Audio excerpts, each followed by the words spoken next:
खुलुमबाय गिबियावनो नोंथांमोनखौ आंनि चेनेलसिम गासैखौबो बरायहरग्रोनाय थाबाय।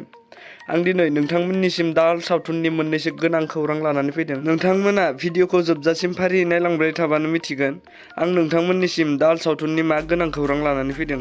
लेहेर फिल्म प्रडाक्शन बेनारनिफ्राय दिहुनजानाय फैनो गोनां दाहाल सावथुनखौ नोंथांमोनाथ' गासैबो नायनो एक्साइटेड जानानै दं। नोंथांमोननि गोसोआव सानो जानो हागौ दाहाल सावथुनखौ माला नुगोन आरो बबेयाव नुगोन।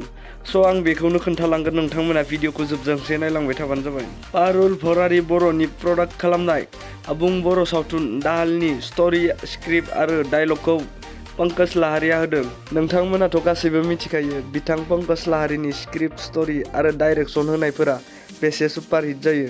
बिथां पंकज लाहारिया बर' सावथुन मुलुगाव गोबां सुपारहिट फिल्म होबोबाय, जेरै गानजा फाग्ला, अननाय आरो जांख्रिथायनि थैसाम आरो गोबां दंबावो। दिनै जों बेनि बागै सावराया, दिनै जों फैनो गोनां दाहाल सावथुननि बागैसो सावरायगोन। दाहाल सावथुननि गुबै फावखुंगुरनि रलखौ खालामदों लिंसार बसुमतारी आरो गुबै फावखुंग्रिनि रलखौ खालामदों हेलिना दैमारिया।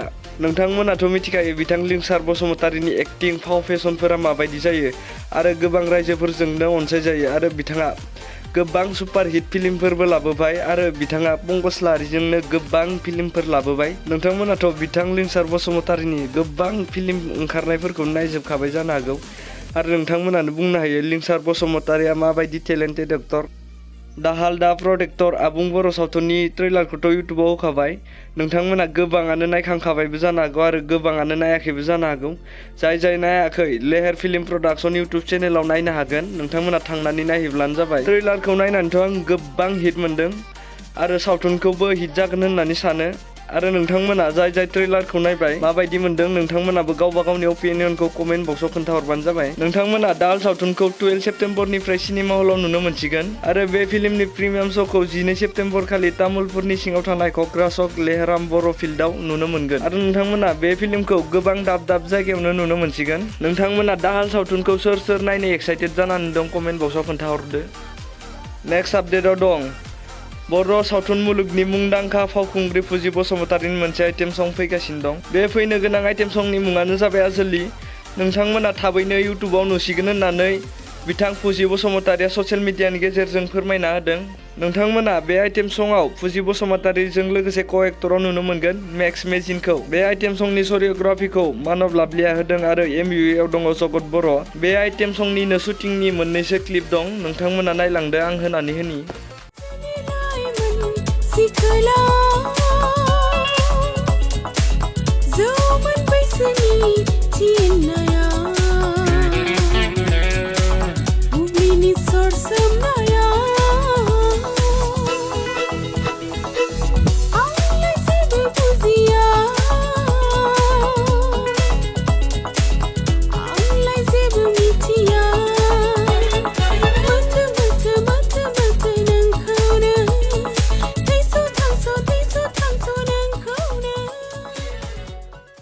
लोगोफोर, नोंथांमोनहा बयबो दाहाल दा प्रटेक्टर सावथुनखौ नायनो थाखाय एक्साइटेड जानानै दं जानांगौ।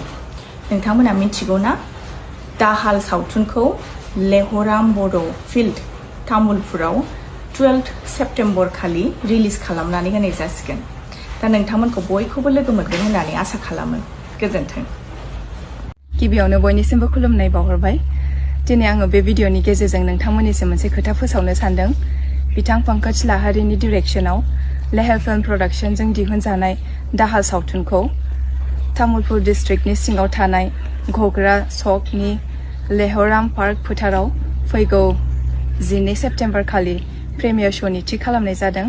बेनिखायनो आं बयखौबो नोंथांमोनखौ गुरै खावलायोदि बयबो नोंथांमोनहा लैहोर फैनानै बे सावथुनखौ नायफैयो आरो लोगोसे आंबो बे प्रिमियार श'आव नुजाथिहैगोन। आसा खालामो बयखौबो लोगो मोनगोन होननानै। गोजोन्थों। खुलुमबाय। बर' सावथुन नायनानै मोजां मोनग्रा रायजो राजा नोंथांमोननिसिम मोनसे गोजोनथाव खौरां। गोबाव समनिफ्रायनो नोंथांमोना नायनो होननानै नेबाय थानाय लेहेर फिल्म प्रडाक्शननि आन्दाराव दिहुनजानाय दाहाल सिनेमाखौ नोंथांमोना थाबैनो नुनो मोनसिगोन आरो बे सिनेमानिनो प्रिमियार श'खौ बे मासनि 12 तारिखआव लानाय जादों। जायगायानो जाबाय लेहराम बर' फिल्ड, घग्राचुक, तामुलपुर। आसा खालामो नोंथांमोना बयबो ज' फैनानै नायफैगोन आरो लोगोसे अनसायगोन होननानै। गोजोन्थों।